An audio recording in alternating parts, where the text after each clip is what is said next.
الحمد للہ وکفی والسلام علی عباده الذین اصطفی اما بعد فاعوذ باللہ من الشیطان الرجیم بسم اللہ الرحمن الرحیم انا اعطیناک الکوثر فصل لربک وانحر ان شانئک هو الابتر۔ صدق اللہ العظیم۔ میرے بھائیوں، مسلمانوں کا یہ ایمان ہے کہ دنیا میں رسول اللہ سے بہتر کسی کا مقام نہیں۔ آپ کا بھی یہی عقیدہ ہے۔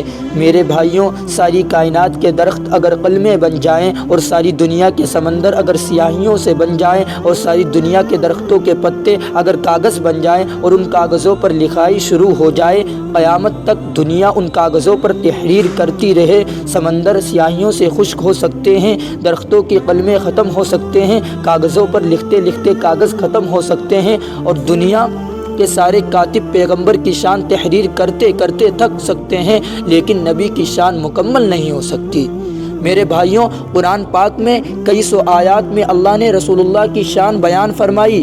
میرے بھائیوں، حضور کا درجہ کتنا بلند تھا، توجہ کرو۔ حضور کے ذکر سے بہتر کسی کا ذکر نہیں، حضور کی شان سے بہتر کسی کی شان نہیں، حضور کے مرتبے سے بہتر کسی کا مرتبہ نہیں، نبی کے چہرے سے بہتر کسی کا چہرہ نہیں، نبی کی زلفوں سے بہتر کسی کی زلف نہیں، نبی کی آنکھوں سے بہتر کسی کی آنکھ نہیں، نبی کی گفتار سے بہتر کسی کی گفتار نہیں، نبی کے شہر سے بہتر کسی کا شہر نہیں، نبی کے علاقے سے بہتر کسی کا علاقہ نہیں، نبی کی سواری سے بہتر کسی کی سواری نہیں، پیغمبر کے مسکرانے سے بہتر کسی کا مسکرانا نہیں۔ حتیٰ کہ نبی جس رات میں آ گیا وہ رات سب راتوں سے اعلیٰ، نبی جس دن میں آیا وہ دن دنوں سے اعلیٰ، نبی جس مہینے میں آیا وہ مہینہ مہینوں سے اعلیٰ، نبی کے چہرے سے جو پسینہ آیا وہ پسینہ پسینہ سے اعلیٰ، نبی جس زمانے میں آیا وہ زمانہ زمانوں سے اعلیٰ۔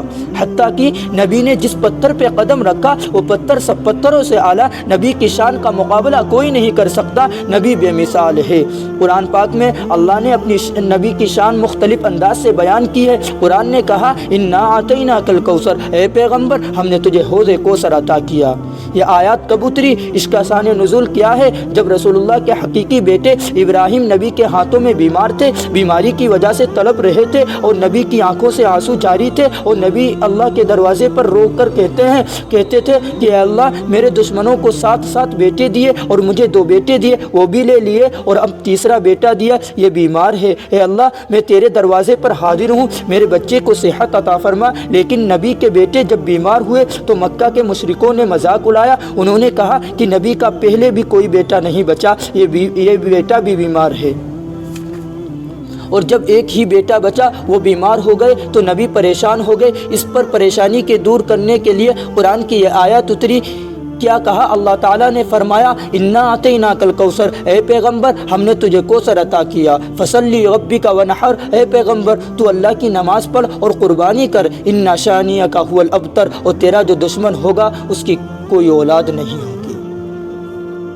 میرے پیارے دوستو، آسمان پہ کوئی اچھائی ہو، زمین پر کوئی اچھائی ہو، حسن کی اچھائی ہو، جمال کی اچھائی ہو، بشاشت کی اچھائی ہو، صداقت کی اچھائی ہو، عدالت کی اچھائی ہو، سخاوت کی اچھائی ہو، شجاعت کی اچھائی ہو، جہاد کی اچھائی ہو، سیاست کی اچھائی ہو، اخلاق کی اچھائی ہو، کردار کی اچھائی ہو، عظمت کی اچھائی ہو، رفعت کی اچھائی ہو، معراج کی اچھائی ہو، کرامات کی اچھائی ہو، معجزات کی اچھائی ہو، مکے کی اچھائیاں ہوں، مدینے کی اچھائیاں ہوں، اوپر کی اچھائیاں ہوں، زمین کے نیچے کی اچھائیاں ہوں، ہم نے تیری جھولی میں ڈال دی۔ یہی ہے معنی انا اعطیناک الکوثر، اے پیغمبر ہم نے تجھے کوثر عطا کیا، یعنی ساری دنیا کی بھلائیاں تجھے دے دی۔ کتنی بھلائیاں! اب بھلائیوں کی بات دیکھو کہ ایک وقت وہ تھا کہ جب تو مکے میں پیدا ہوا تھا، تجھے دائیاں لینے آئی، تیرا باپ نہیں تھا، یعنی تیرا والد فوت ہو چکا تھا، تو یتیم تھا، تجھے دائیاں اس لیے چھوڑ گئیں کہ تیرے گھر میں کھانے کے لیے کچھ نہیں تھا۔ اے محمد مصطفیٰ تجھے یتیم سمجھ کر دائیاں چھوڑ گئی، تیرے گھر میں کھانے پینے کو سامان نہیں دیکھا۔